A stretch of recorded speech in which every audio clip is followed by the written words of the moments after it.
Dewas police ने digital arrest के नाम पर हुई 63,52,000 रुपए की साइबर ठगी का खुलासा करते हुए 12 आरोपियों को गिरफ्तार किया है। पुलिस ने 54,84,725 रुपए बरामद किए हैं। वहीं देवास के कोतवाली थाना क्षेत्र में सन फार्मा के रिटायर्ड कर्मचारी सुरेश इंगले को आरोपियों ने दूरसंचार विभाग, मुंबई क्राइम ब्रांच और सीबीआई अधिकारी बनकर वीडियो कॉल की मनी लॉन्ड्रिंग के मामले में फंसाने और गिरफ्तारी का डर दिखाकर उनसे बैंक खातों में रकम ट्रांसफर कराई गई। शिकायत के बाद पुलिस ने bank transaction, mobile number, bank statement और सीसीटीवी फुटेज के आधार पर जांच शुरू की।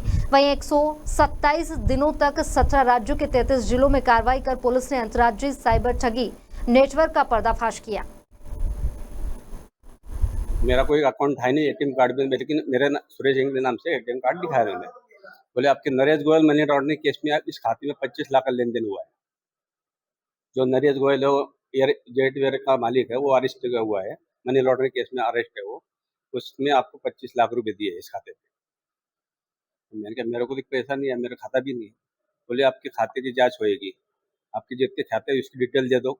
मेरे 4 अकाउंट थे, उसमें 4 डिटेल दे दी इनकी। बाद में उन्होंने जैसे मेरे को 3 अकाउंट नंबर दिए, बोले इसमें आरटीजीएस करो, आपके खाते भी जांच करेंगे। जांच अगर सुप्रीम कोर्ट जांच करेगी, अगर जांच में अगर सही साठ पा गया तो आपका पैसा 48 से 72 घंटे में रिटर्न आ जाएगा।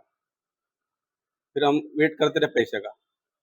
बाद में 2-3 दिन मंथ एंडिंग आ गया, मार्च एंडिंग आ गया, एक तो छुट्टी आ गई।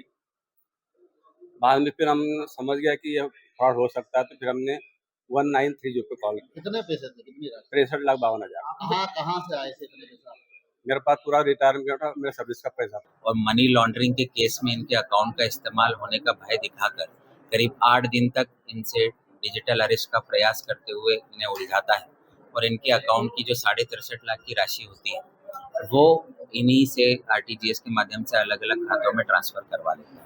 जैसा कि आपको विदित है कि 1930 पर जैसे ही 25,000 की राशि से अधिक का कोई फ्रॉड होता है, कंप्लेंट की जाती है, तत्काल उसमें मध्य प्रदेश पुलिस के द्वारा संज्ञान लिया जाकर एफआईआर पंजीबद्ध की जाती है। उक्त घटनाक्रम में फरियादी के द्वारा 3 अप्रैल को रिपोर्ट किया गया 1930 पर, जिसके पश्चात 4 अप्रैल से हमारी लगातार देवास पुलिस की कार्रवाई टीआई कोतवाली के नेतृत्व में जारी रही। करीब 127 दिन तक ये कार्रवाई चली, जिसमें 70 पुलिस कर्मियों की 19 अलग अलग टीमें बनाई गई थी, जिन्होंने 17 अलग अलग राज्यों के 33 जिलों में दबिश दी और कुल 12 लोगों को गिरफ्तार किया। और इन 12 लोगों से ठगी गई राशि में से करीब 55 लाख की राशि को कैश बरामद किया है। शेष राशि में से कुछ राशि होल्ड करवाने में सफलता प्राप्त हुई है, जो कि रिफंड की प्रोसेस में है। और इसी के साथ कुछ अन्य लोगों को भी पुलिस के द्वारा चिन्हित किया जा चुका है, जिनकी गिरफ्तारी के उपरांत उनसे बाकी की 100% रिकवरी इस अपराध में पुलिस के द्वारा सुनिश्चित की जाएंगी। ये जो पकड़े गए आरोपी हैं वो राजस्थान के कोटा, चूरू, पाली जिले के हैं। इसी प्रकार आंध्र प्रदेश, उत्तर प्रदेश, पश्चिम बंगाल, तेलंगाना, आंध्र प्रदेश, इस प्रकार से अलग अलग 17 राज्यों के 33 जिलों में दबिश देने के उपरांत इन 12 लोगों को गिरफ्तार किया गया है। निश्चित तौर पर एक ये प्रोफेशनली ऑपरेटेड साइबर ठगी का गिरोह था और देवास पुलिस की ये जो कार्रवाई है वो आने वाले दिनों में साइबर अपराधों पर एक बड़ा अंकुश इन संगठित गिरोह के अपराधियों के गिरफ्तार होने से लगाने में सफलता प्राप्त होगी।